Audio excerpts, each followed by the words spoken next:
The Galactic Council had been watching Earth for nearly 2 centuries now. The blue planet spinning quietly in the outer rim of the Orion Spur was strange to them. Humans had achieved nuclear weapons, they had sent primitive rockets into space, and they had built basic computers that could think. Yet Earth remained completely silent on all the galactic communication channels that every other civilized species used. Ambassador Velncourt of the Threnody Empire found this silence deeply insulting. He was the Council's chief diplomatic officer, and over the past 50 years he had personally sent 847 formal invitations to Earth. Every single invitation had been ignored. Not rejected, not declined, simply ignored as if the messages had never arrived at all. The Council met in their grand station that orbited Proxima Centauri. The chamber was massive, with seats arranged in circles for the 12 member species. Each species believed themselves to be superior to humanity in every way that mattered. High Chancellor Morth stood at the center podium, his 3 eyes scanning the assembled representatives with obvious displeasure. "They are primitives," Morth declared, his voice booming through the translation systems. "Their silence is not strategy. It is ignorance. They do not even know we exist." The council chamber erupted in agreement. Heads nodded, appendages waved, and voices rose in a chorus of condescension. The Vrexians hissed their approval. The Quilari chimed in harmonious agreement. The Threnody simply looked down their elongated snouts with practiced disdain. 3 miles beneath the Colorado Rockies on Earth, Director Helen Morse watched this entire council session on a large holographic display. She sat in a chair that had been worn comfortable over years of use.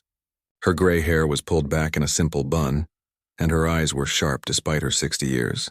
Beside her stood Commander Jake Sullivan, a man in his early 40s with the bearing of someone who had spent his entire adult life preparing for war.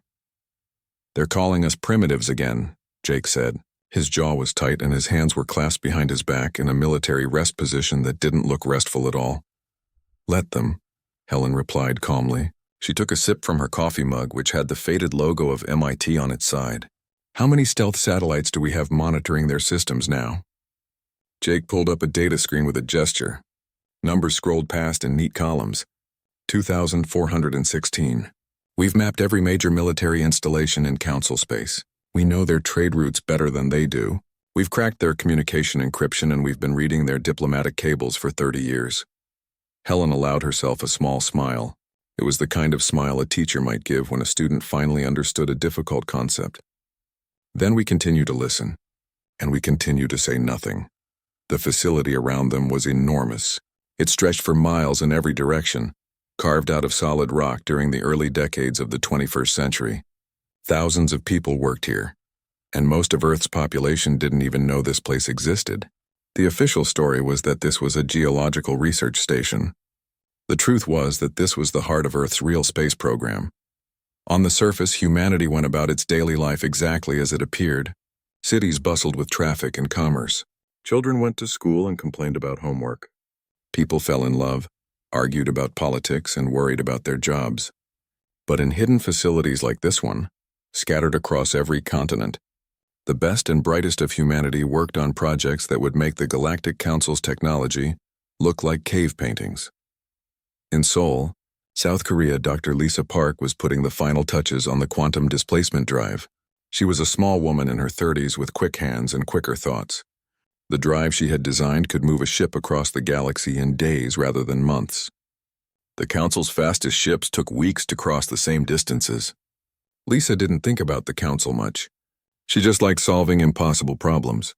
And faster-than-light travel had been a delightfully impossible problem until she had made it possible. In São Paulo, Brazil, engineer Carlos Bennett was testing the 3rd prototype of adaptive shield technology. Carlos was tall and perpetually sunburned despite working indoors most of the time. His shields could analyze incoming weapons fire and adjust their frequency to provide maximum protection in microseconds. The Council's shields were static, predictable, and in Carlos's professional opinion, embarrassingly outdated. At Cambridge University in England, physicist Gregory Hunt had just cracked the final equation for directed singularity weapons. Gregory was the youngest of the lead scientists at 41, and he had a habit of humming while he worked.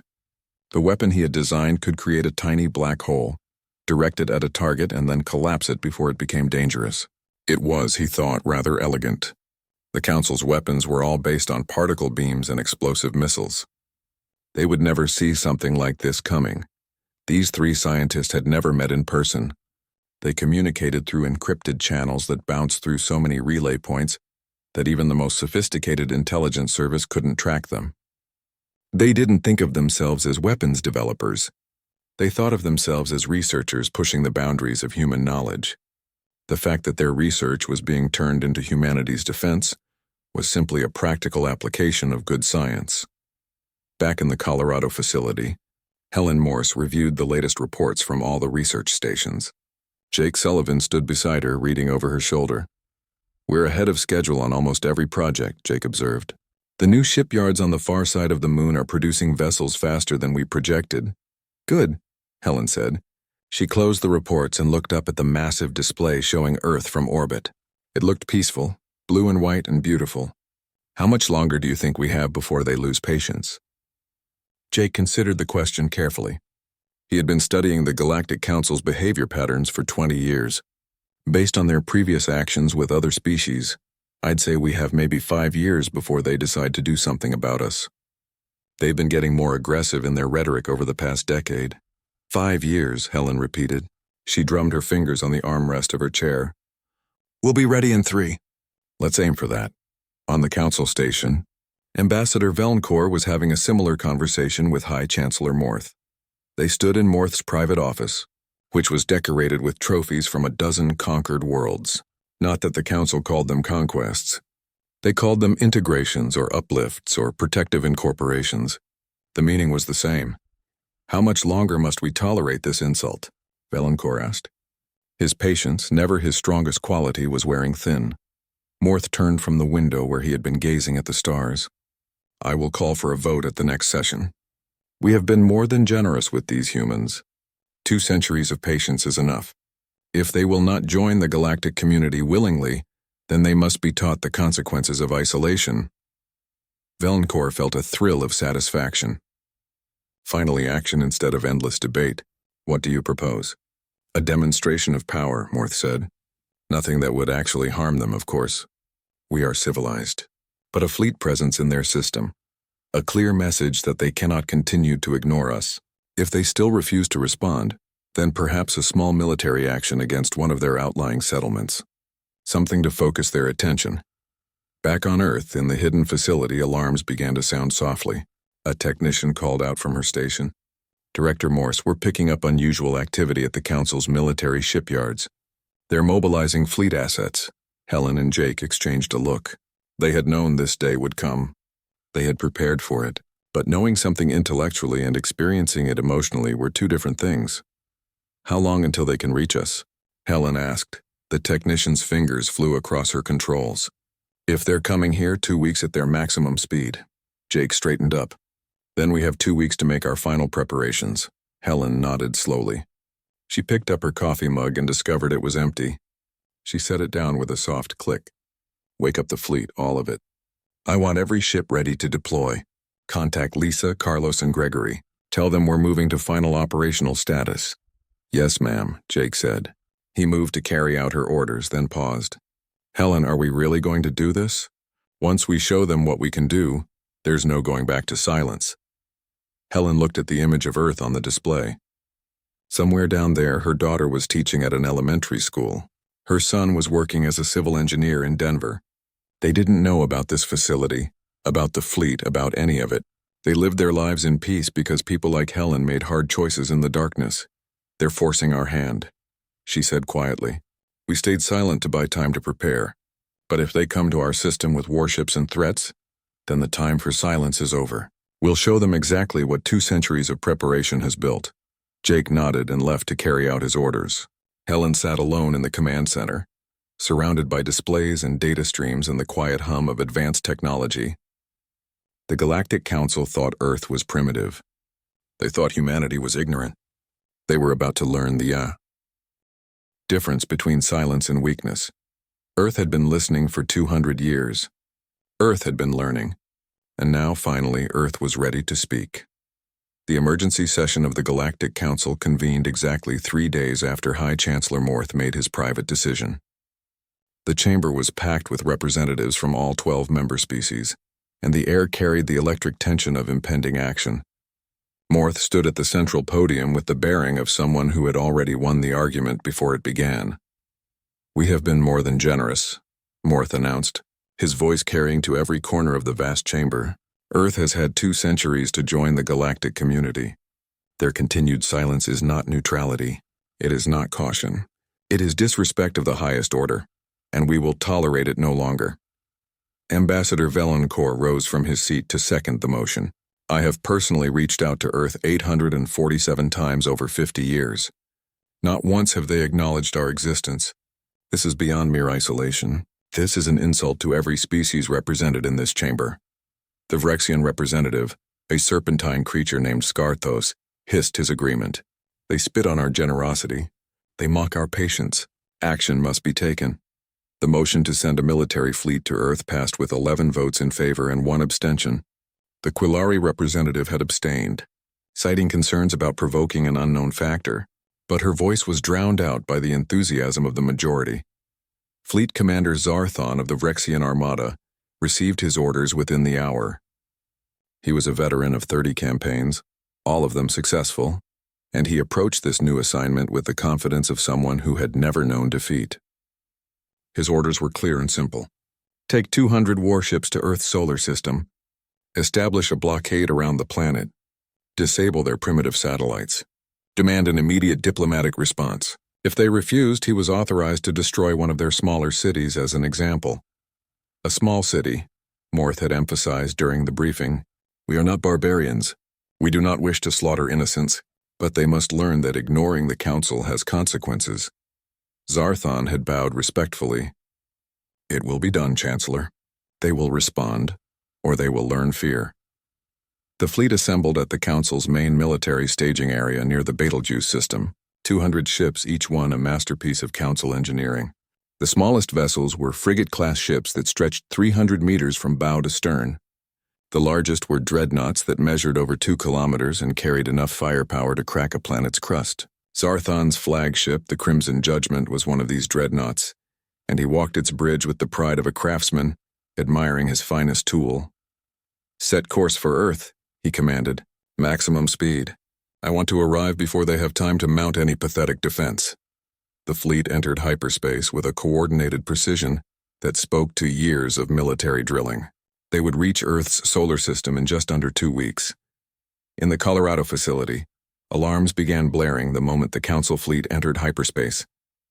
The facility's long-range sensors, far more sophisticated than anything the Council knew existed, had detected the energy signatures of 200 ships simultaneously jumping to faster-than-light speeds. Lieutenant Amy Foster sat at the sensor station, her young face pale but composed.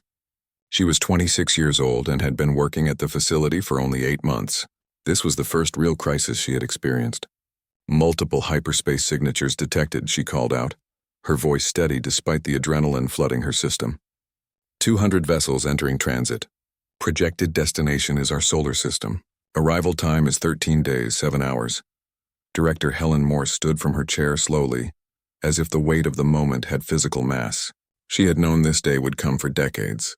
She had prepared for it, planned for it, dreamed about it in the few hours she allowed herself to sleep. Now that it was here, she felt a strange sense of calm settle over her like a familiar coat. "Battle stations," she said quietly. The words carried through the command center with the weight of absolute authority. "Wake up the fleet. All of it, every ship, every station, every weapon platform. I want full operational status within 6 hours." Commander Jake Sullivan moved to the central holographic display where Earth floated in serene blue and green beauty. Around the planet, red dots began appearing on the display as the computer projected the likely arrival points of the Council fleet. "They're coming in fast," he observed. "They're not even trying to hide their approach. They think we can't detect them at this range. They're arrogant," Helen said simply. She walked to the display and studied it with the analytical gaze she had refined over 40 years in military intelligence. They've been the dominant power for so long that they've forgotten what it means to face an equal opponent. Jake tapped commands into the display, and the view expanded to show the entire solar system. "Where do you want our fleet positioned?" "Everywhere," Helen replied. I want them to realize they're not surrounding us. We're surrounding them. The orders went out on channels that the Galactic Council had no idea existed. On the far side of Earth's moon, massive doors that had been camouflaged to look like crater walls began to slide open. Inside were shipyards that had been operating in secret for 50 years, producing vessels that incorporated the best of human engineering combined with reverse-engineered alien technology that Earth had quietly collected from Council, probes that had mysteriously malfunctioned near Earth's system. Captain Laura Bennett stood on the bridge of the EDF Defiant, humanity's first true warship and the pride of the Earth Defense Force. She was 42 years old, with short dark hair going gray at the temples and eyes that had seen too many simulations of this exact moment. Now it was real. Around her, the crew moved with practiced efficiency that came from 20 years of training for a war they had hoped would never come. All systems report ready, her executive officer, Lieutenant Commander Ryan Pierce, announced from his station. He was younger than Laura by 15 years, but he had trained under her for his entire career and she trusted him completely. Good, Laura said. She gripped the railing in front of her command chair and felt the slight vibration of the Defiant's quantum displacement drive warming up. Maintain stealth protocols. Let them enter the system. Let them get comfortable. Let them think they're in control. Similar scenes played out across Earth's hidden fleet. On the EDF Valiant, Captain Stephen Cross ran final checks on his weapon systems while his crew prepared for possible combat. Stephen had been a fighter pilot before transferring to Capital Ship Command, and he missed the simplicity of single-seat combat. But he understood the necessity of commanding a ship that could carry 300 personnel. On the EDF Guardian, Captain Michelle Torres reviewed the tactical data one final time. Michelle was the youngest of the fleet captains at 38. But she had earned her position through a combination of brilliant tactical thinking and an ability to remain calm under pressure that bordered on superhuman. Her ship was designated as a carrier, equipped with 200 fighter craft that were themselves more advanced than anything in the Council's arsenal. In Seoul, Dr. Lisa Park received the alert on her personal communicator while she was eating a late dinner in her apartment. She read the message twice, set down her chopsticks, and immediately began packing a travel bag. Within 2 hours, she was on a suborbital transport heading for the Colorado facility. The quantum displacement drives she had designed were about to be tested in actual combat conditions, and she needed to be present to monitor their performance. Carlos Bennett got the same alert in São Paulo. He was at a birthday party for his niece when his communicator buzzed with the priority code that meant drop everything and report immediately. He made his excuses, hugged his confused niece, and was in the air 30 minutes later. His adaptive shields were humanity's primary defense against Council weapons, and if there were problems, he needed to be there to fix them. Gregory Hunt received his alert while giving a lecture at Cambridge on theoretical physics. He stopped mid-sentence, apologized to his students, and walked out of the lecture hall without explanation. His teaching assistant would have to finish the class. Gregory had more important equations to solve, specifically the ones that would ensure his directed singularity weapons didn't accidentally destroy Earth's solar system while defending it. The Council fleet dropped out of hyperspace near Neptune's orbit exactly 13 days and 7 hours after departing the Betelgeuse system. Fleet Commander Zarthon stood on the bridge of the Crimson Judgment and surveyed the tactical display with satisfaction. Neptune hung in the distance like a blue jewel, and beyond it lay the inner solar system and Earth itself. "Sensor sweep," he commanded. "I want to know everything about their defensive capabilities." His sensor officer worked for several minutes, then looked up with a confused expression. "Commander, I'm detecting minimal activity. Some primitive satellites in orbit around Earth. Standard communication signals. No military vessels. No weapon platforms. No defense grid of any kind." Zarthon smiled, showing rows of sharp teeth. "Just as expected. They truly are. Primitives. Set course for Earth. Standard approach formation. Let them see us coming." The 200 ships of the Council fleet began their journey through the solar system, past Neptune, past Uranus, past Saturn. They moved with parade ground precision, their formation perfect, their confidence absolute. In the Colorado facility, Helen Morse watched them come. Beside her, Jake Sullivan counted ships on the tactical display like an accountant tallying numbers. 200, Jake confirmed. Dreadnoughts, cruisers, destroyers, and frigates. Standard Council fleet composition. And our fleet? Helen asked. 1,200 ships ready for deployment. All stealth systems active. They have no idea we're here. Helen nodded slowly. She thought about her daughter teaching children to read. She thought about her son building bridges that would last for generations. She thought about all the billions of humans living their lives in peace, unaware that they were about to see everything change. Let them get to Earth, she said. Let them think they've won. Then we show them what silence bought us. Fleet Commander Zarthon stood on the bridge of the Crimson Judgment and watched Earth grow larger on his view screen. The planet was beautiful in a primitive sort of way, with its blue oceans and white clouds swirling across brown and green continents. His fleet had taken up positions around the planet in a perfect blockade formation. 200 ships arranged in overlapping fields of fire that could cover every possible escape route. Broadcast the demand on all frequencies, Zarthon ordered. His voice carried the satisfaction of a predator that had cornered its prey. The communications officer worked his console, and the message began transmitting in 47 different languages and mathematical constants. People of Earth, you have ignored the Galactic Council for the last time. You will respond within one solar rotation, or you will face consequences. Your silence ends now. In the Colorado facility, 3 miles beneath the Rocky Mountains, Helen Morse listened to the transmission with an expression that revealed nothing. Around her, the command center buzzed with controlled activity as hundreds of personnel monitored every system. Every ship, every weapon platform that Earth had spent 2 centuries building in secret. They sound very confident, Commander Jake Sullivan observed. He stood beside Helen's chair, his arms crossed over his chest, his eyes fixed on the tactical display where 200 red dots surrounded the single blue dot that represented Earth. They should be, Helen replied. From their perspective, they've done this 1,000 times before. Show up with overwhelming force, make demands, watch the primitive species surrender. It's worked for them for millennia. Should we make them wait? Jake asked. Helen shook her head. No, if we wait, they might actually fire on a city. We've prepared for this moment long enough. It's time to respond. She nodded to Lieutenant Amy Foster at the communications station. Amy's hands trembled slightly as she activated the transmission system, but her voice was steady when she spoke. Channel open, Director. Helen took a breath, then gestured to Jake. You do it. You've earned this moment. Jake moved to stand in front of the camera array that would transmit his image across space. He straightened his uniform, rolled his shoulders once to release tension, and then his face took on an expression of calm authority. Transmit, Helen said quietly. For the first time in 200 years, Earth spoke to the Galactic Council. On every ship in Zarthon's fleet, view screens suddenly activated without being turned on. Security protocols that should have prevented unauthorized transmissions simply failed. Commander Jake Sullivan's face appeared on every display simultaneously, and his voice came through crystal clear on every speaker. Fleet Commander Zarthon, we received your message, Jake said in perfect galactic standard, the language that Earth supposedly didn't know existed.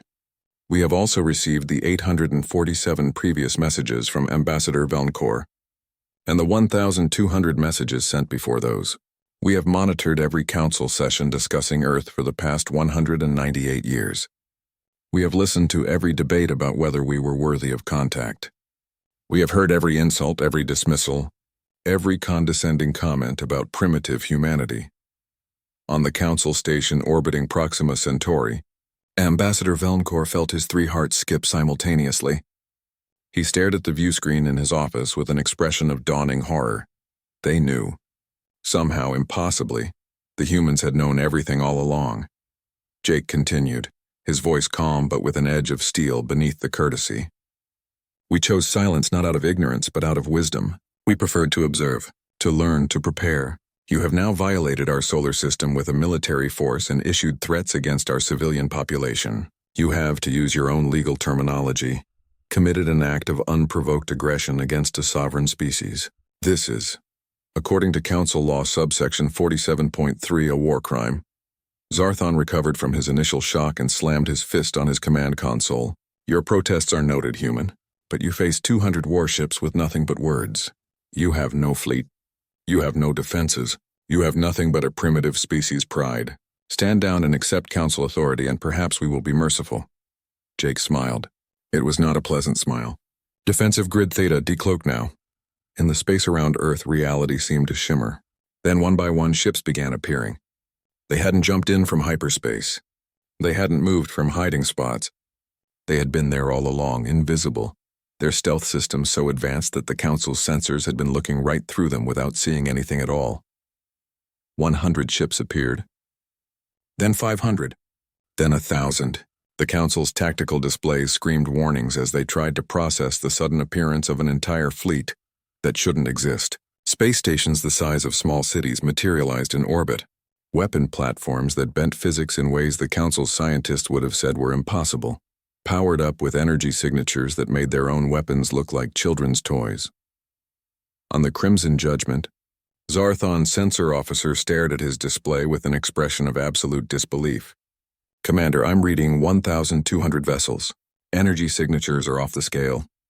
Their smallest ships are reading more powerful than our dreadnoughts. This is impossible. This is completely impossible." Captain Laura Bennett's voice cut through the chaos. Transmitted on the same frequency Zarthon had used to make his demands. "Fleet Commander Zarthon, this is Captain Laura Bennett of the Earth Defense Force Defiant. You are now surrounded. Power down your weapons immediately or we will power them down for you." Zarthon looked around his bridge in desperation. His crew stared back at him with fear in their eyes. He was a veteran of 30 campaigns, and in every single one of those campaigns he had held the overwhelming advantage. Now he was facing an opponent that had appeared from nowhere with technology that shouldn't exist. "This is a trick," he said, but his voice lacked conviction. Some kind of hologram or sensor deception. On the Council station, High Chancellor Morth watched the unfolding disaster with growing panic. He activated an emergency channel to Zarthon. "Retreat immediately. This is not what we expected. Fall back to Proxima space." But before Zarthon could respond, another voice joined the transmission. Dr. Lisa Park appeared on the view screens, broadcasting directly to the Council station and bypassing every security protocol as if they were simple suggestions rather than military-grade encryption. "Chancellor Morth," Lisa said with a polite smile that somehow managed to be more threatening than any aggressive posture could have been. "My name is Dr. Lisa Park. I'm the chief scientist for Earth's Quantum Research Division. I wanted to explain something to you. While you were debating whether we were worthy of your attention, we were reverse engineering every piece of technology we captured from your probe incidents. The 17 survey drones that malfunctioned near our system over the past century. We didn't malfunction them. We disabled them, captured them, and studied them. Every single component. Every circuit. Every line of code." Gregory Hunt's face appeared beside hers on a split screen. "The quantum communications array you thought was hidden in the Kuiper Belt, the one you've been using to spy on us for 50 years? We found it 30 years ago. We've been reading your diplomatic cables, your military reports, your scientific research papers. We've been listening to everything." Carlos Bennett joined them on a third split screen. "You assumed silence meant ignorance. You were wrong. Silence meant patience. Silence meant we were learning from you while you learned nothing about us." Fleet Commander Zarthon tried one more time to salvage the situation. "All ships charge weapons. Prepare to engage." Nothing happened. His weapons officer looked up from his console with a face drained of color. "Commander, weapon systems are offline. All of them. Every ship is reporting the same thing. They're in our systems. They've shut us down." Jake Sullivan's voice returned, harder now and stripped of any pretense of courtesy. "You came here to teach us a lesson, Fleet Commander. Consider this your education. You have exactly 1 hour to leave our solar system. Every single ship must be beyond Neptune's orbit within 60 minutes. If any Council vessel remains after that time, we will consider it an act of continued aggression and respond accordingly." "This is outrageous," Zarthon blustered, but there was no strength behind his words. "The Council will never accept this. We will return with a larger fleet. We will bring the full might of Council military forces." "The Council," Jake interrupted, "will accept what we tell them to accept, because we have just transmitted the complete records of this encounter to every independent species in the galaxy, all 147 of them. We've also included 198 years of evidence showing how the Council has been illegally surveilling primitive worlds and exploiting younger civilizations. Your protective observation programs look very different when we provide the full context." Captain Michelle Torres spoke from the EDF Guardian. You now have 58 minutes, Fleet Commander. I suggest you stop talking and start moving. Every second you delay, you're that much closer to discovering what our weapons can actually do. On the Council Station, Ambassador Velncourt watched his entire career collapse in real time. The other species he had mentioned, the independent ones that the Council had always kept at arm's length, were already responding to Earth's broadcast. Diplomatic channels were lighting up with requests for more information, with questions about Council surveillance, with demands for explanations. High Chancellor Morth slumped in his chair as if he had aged a century in the past 10 minutes. "Recall the fleet," he said quietly. "Order Zarthon to withdraw immediately." Fleet Commander Zarthon received the order and felt relief wash over him like cold water. "All ships, emergency hyperspace jump. Destination Proxima Station. Execute now." One by one, the Council ships jumped away, fleeing from a species they had dismissed as primitive. Within 40 minutes, the last Council vessel had vanished from Earth's solar system. In the Colorado facility, Helen Morse watched them go. Around her, the command center erupted in cheers and applause. 2 centuries of preparation had just been validated in less than an hour. They had faced down the Galactic Council without firing a single shot. Jake turned to Helen with a grin. "We did it." Helen nodded slowly, but her expression remained thoughtful. "We won the first battle, but the war is just beginning." The journey back to Proxima Station was the longest voyage of Fleet Commander Zarthon's military career. His fleet limped through hyperspace in complete silence, every crew member aboard every ship replaying the humiliation in their minds. They had been sent to intimidate a primitive species and had instead been utterly outmatched without a single shot being fired. The Council's sensors had been blind, their weapons had been disabled, and their communications had been hijacked as easily as a child taking candy from an infant. When the fleet finally emerged from hyperspace near Proxima Station, Zarthon transmitted his report with hands that shook despite his best efforts to control them. He was a warrior who had won 30 campaigns, and now he had to explain how he had lost the 31st without even engaging the enemy. The emergency council session that followed was absolute chaos. The grand chamber that usually echoed with dignified debate now rang with shouting voices and accusations thrown like weapons. High Chancellor Morth sat at the center podium looking like he had aged 20 years in the span of a single day. "Impossible," declared the Vrexian military advisor, a scarred veteran named Corthen who commanded all Council military forces. "A species does not advance that far in 2 centuries. It violates every principle of technological development we understand." Ambassador Velncourt stood at his position with shoulders slumped in defeat. His 3 eyes were dim with exhaustion and shame. "They did not advance that far in 2 centuries, he said quietly. "They were already advancing. We just did not notice. We assumed their silence meant stagnation, that they were frozen in time waiting for us to uplift them. We were wrong about everything." On the main view screen, Dr. Lisa Park's analysis played for the 3rd time. The human scientist had broken down exactly how Earth had used the Council's own arrogance against them. She explained in clear, simple terms how humanity had captured 17 Council survey probes over the past century, each one supposedly malfunctioning due to natural causes. She showed how humans had reverse-engineered every component, every technology, every innovation those probes contained. "They took our quantum drives and made them faster," a Threnody scientist read from the report, his voice hollow. "They analyzed our energy shields and built adaptive versions that can counter any known weapon frequency. They cracked our communication encryption and have been monitoring our diplomatic and military channels for 50 years. They knew everything about us while we knew nothing about them." But it was the final section of humanity's broadcast that truly shook the foundations of galactic order. Commander Jake Sullivan had appeared one more time to deliver a message that was now being discussed in every corner of Council space. "Let us be clear about Earth's position," Jake had said, his face calm but his words carrying the weight of absolute conviction. "We do not seek conflict with the Galactic Council. We do not seek conquest or domination. But we will not tolerate disrespect. We will not be ignored when we choose to speak, and we will not be disturbed when we choose to remain silent. The Council operates on the assumption that age equals authority, that advanced species have the natural right to dictate terms to younger civilizations. Humanity rejects this premise entirely." Director Helen Morse had appeared beside him, her gray hair and lined face giving her an appearance of wisdom that the council members found uncomfortably familiar. We are announcing the formation of the Terran Alliance. Any species that has been marginalized, exploited, or ignored by the Galactic Council is welcome to open diplomatic channels with Earth. We offer partnership based on mutual respect, not domination.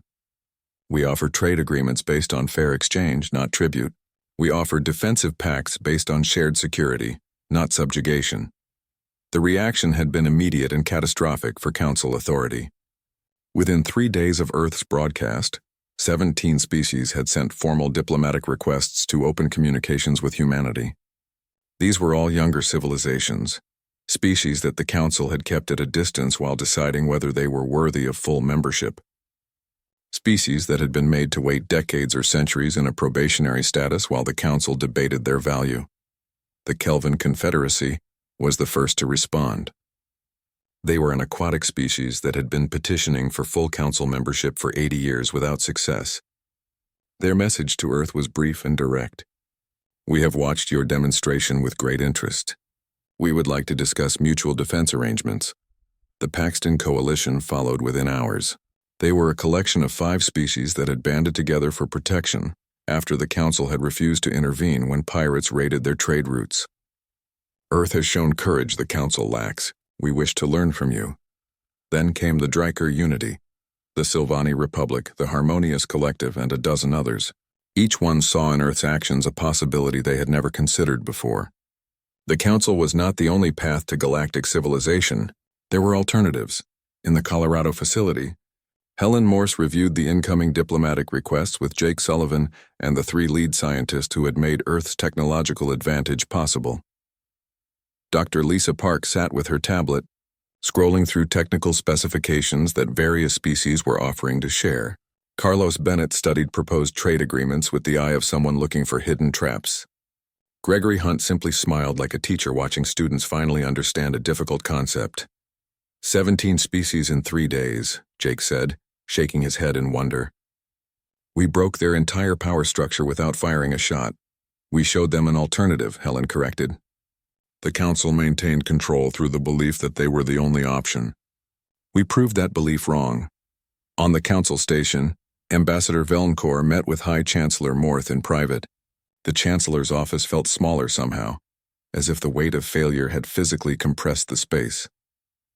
Every species we have kept waiting now sees Earth as a better option, Velncourt said.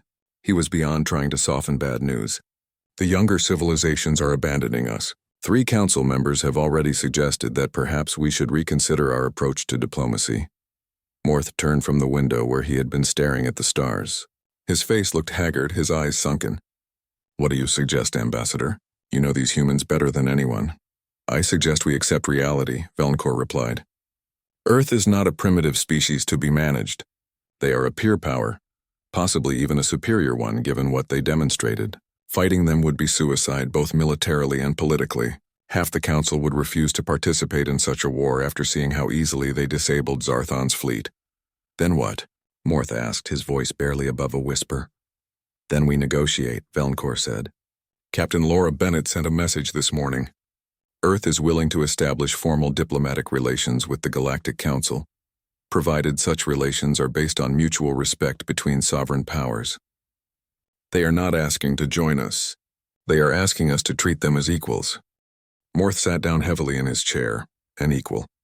No species had ever been granted such status without first proving themselves through centuries of Council observation and judgment. Earth had skipped that entire process and gone straight to demanding equality on their own terms. The Council will never accept this, Morth said, but his words lacked conviction. The Council will accept this or become irrelevant, Velncourt replied bluntly. Those are our options. Earth has already demonstrated they do not need us. We might still need them. Captain Laura Bennett stood on the bridge of the EDF Defiant and read the Council's response with a mixture of satisfaction and wariness. They wanted to talk. They wanted to negotiate. They were in carefully diplomatic language, asking for a chance to avoid further humiliation. They agreed to our terms, her executive officer Ryan Pierce said, reading over her shoulder, meeting on neutral ground. No preconditions. Full diplomatic recognition as a sovereign power. They had no choice, Laura replied. We hold every advantage. Military, technological, and now political. Half the galaxy is watching to see if the Council can adapt, or if they will cling to old ways and fade into irrelevance. Back on Earth, in cities across the planet, the news was finally being released to the general population. For 2 centuries, most of humanity had lived in ignorance of the Galactic Council's existence. Now they learned in a single day that Earth was not alone, that aliens existed, that humanity had been preparing in secret, and that they had just won a confrontation with an interstellar government, without most people even knowing it was happening. Helen Morse watched the news broadcasts showing crowds gathering in city squares, their faces upturned to the sky with wonder and fear and excitement all mixed together. Her daughter called, crying and laughing at the same time, demanding to know if her mother had known about this. Helen told her the truth, that yes, she had known, and that she was sorry for keeping secrets, but it had been necessary. Gregory Hunt gave an impromptu lecture at Cambridge that was broadcast worldwide, explaining in terms anyone could understand how Earth had developed technology that surpassed anything the Council possessed. "We took their building blocks and built something new," he said. "We didn't just copy. We innovated. That is what humans do best." Carlos Bennett celebrated in São Paulo with his family, finally able to tell them what he had been working on for the past 20 years. His niece, the one whose birthday party he had left so abruptly, asked if she could see a spaceship. Carlos promised her that soon everyone would be able to see spaceships. Dr. Lisa Park returned to Seoul and slept for 16 hours straight, exhausted but satisfied. When she woke, she began working on the next generation of quantum drives. Earth had revealed its hand, but that did not mean Earth would stop advancing. 3 months after the confrontation that changed everything, the first official diplomatic summit between Earth and the Galactic Council convened on Luna Station. The facility had been completed just 2 weeks earlier, built on the surface of Earth's moon with views of both the lunar landscape and the blue planet hanging in the black sky beyond. The symbolism was deliberate and impossible to miss. The Council had expected to dictate terms on their own territory, but instead they came to humanity's doorstep as visitors rather than masters. Ambassador Velncourt led the Council delegation off their transport ship with as much dignity as he could maintain. He had been demoted after the disaster with Zarthon's fleet, stripped of his position as chief diplomatic officer, but the Council still needed someone who understood humanity. He was that person, even if his understanding had come too late to prevent catastrophe. Director Helen Morse waited at the airlock with Commander Jake Sullivan beside her.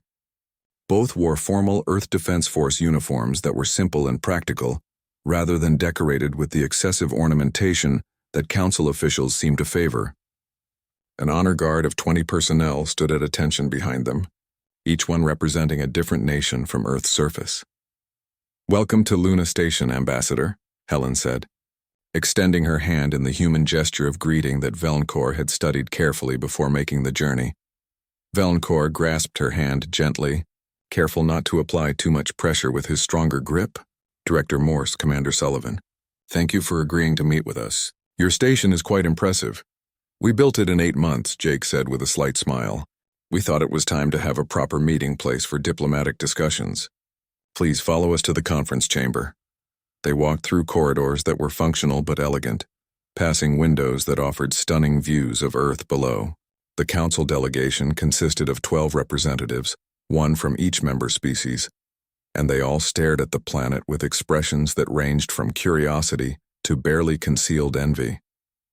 Earth had become the most talked-about world in the galaxy over the past 3 months. The conference chamber was a circular room with a round table at its center. No head position, no hierarchical seating arrangement, just a circle where everyone could see everyone else as equals. Helen had insisted on that design. The negotiations began immediately and lasted for 3 weeks. The Council wanted Earth to join as a member state, subject to Council laws and regulations and oversight. Earth refused with absolute finality. Captain Laura Bennett served as the military liaison for the negotiations. She sat across from Fleet Admiral Corthan, the grizzled Vrexian who commanded all Council forces. Corthan had spent the first week trying to understand how Earth had achieved such advanced military capability in relative isolation. Laura had patiently explained it to him 3 times, and he still looked skeptical. We will not place our defense forces under Council authority, Laura stated clearly during one particularly tense session. We will not allow Council inspections of our military facilities. We will not accept any treaty that treats Earth as subordinate to Council oversight. These points are not negotiable. Corthan's scales rippled with frustration. Then what exactly do you want from us? An alliance of equals, Helen replied from her position at the table. Open trade on fair terms, cultural exchange programs, mutual defense pacts that both parties must agree to before activation, but Earth remains sovereign with full autonomy over our territory and our decisions. High Chancellor Morth attended the negotiations via hologram, unwilling to make the journey himself. His pride had been wounded too deeply by the events of 3 months ago. No species has ever been granted such terms, he said, his voice carrying across the distance. You are asking for privileges that took other civilizations millennia to earn. We are not asking, Jake corrected gently. We are stating the terms under which Earth is willing to establish diplomatic relations. If the Council cannot accept these terms, then we will continue to build alliances with other species who share our vision of partnership rather than hierarchy. Dr. Lisa Park attended the negotiations as science advisor, and she spent most of her time in deep discussions with Council scientists, who were desperate to understand how humanity had leapfrogged their technology. She was polite but firm about what information she would and would not share. Our quantum drive specifications are classified, she told a Threnody physicist who had been pestering her for 3 days. However, I would be happy to collaborate on theoretical research into faster-than-light communication systems. If we work together as partners, we can both benefit. Gregory Hunt took a similar approach with Council weapons researchers. He would discuss theory all day long, but the practical applications of directed singularity weapons remained an Earth secret. Science advances through collaboration, he told them. But security requires discretion. Surely you understand that. Carlos Bennett found himself in high demand from Council engineers who wanted to understand adaptive shield technology. He gave lectures on the basic principles but kept the critical implementation details private. Join the Terran Alliance as an equal partner, he told them with a smile, and perhaps we can share more freely.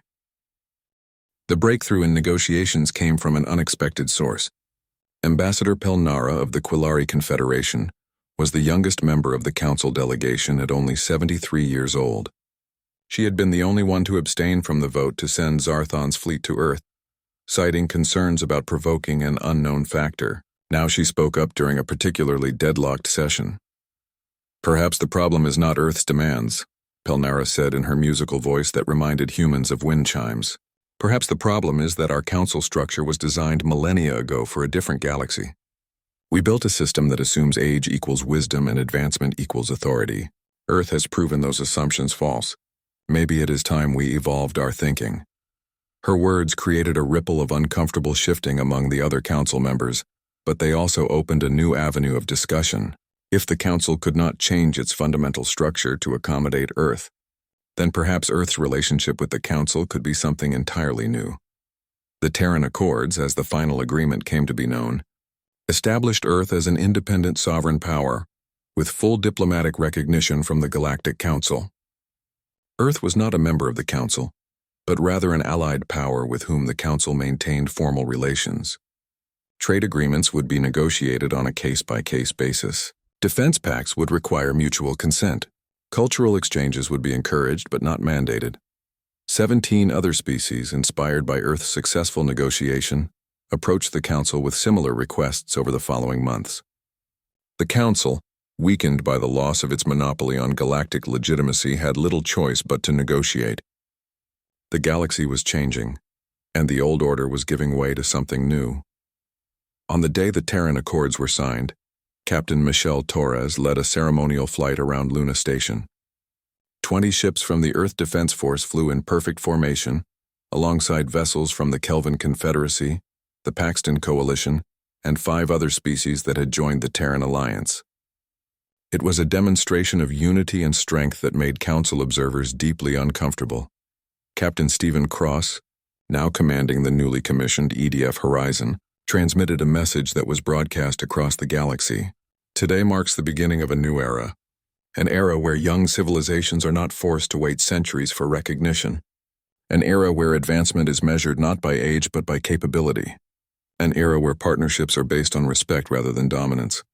Ryan Pierce, promoted to captain of his own vessel, the EDF Pathfinder, added his own thoughts during the celebration that followed the signing. We did not just win our independence today. We changed the rules for everyone who comes after us. No species will ever again have to choose between council domination or complete isolation. Back on Earth, in the facility beneath the Colorado Rockies, Helen Morse and Jake Sullivan watched the ceremonies with quiet satisfaction. The command center that had coordinated humanity's silent preparation for 2 centuries was now transitioning to peacetime operations, though everyone understood that peace required constant vigilance. "We stayed silent for 200 years, Helen said, echoing words she had spoken months earlier. "And in 3 months we changed the structure of galactic civilization. Do you think they will try again?" Jake asked, repeating his old question. "The council, I mean. Once they have had time to recover their confidence?" "They might," Helen admitted. "But we will be ready. And more importantly, we are not alone anymore. 18 species have signed mutual defense pacts with Earth. If the council wants to challenge us again, they will face an alliance, not a single planet." Carlos Bennett's latest report appeared on their displays, transmitted from his lab in Sao Paulo. "The new shipyards are exceeding all projections. We will have 100 additional vessels commissioned within the year. Our industrial capacity is growing faster than even our optimistic estimates predicted." Dr. Lisa Park's message followed from Seoul. "The quantum communication research is showing remarkable progress.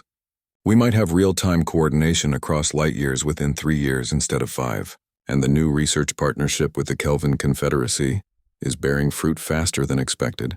Their understanding of subspace mechanics complements our quantum theories perfectly." Gregory Hunt sent his update from Cambridge, where he was now teaching a class that included students from 4 different alien species. "The academic exchanges are transforming our understanding of physics.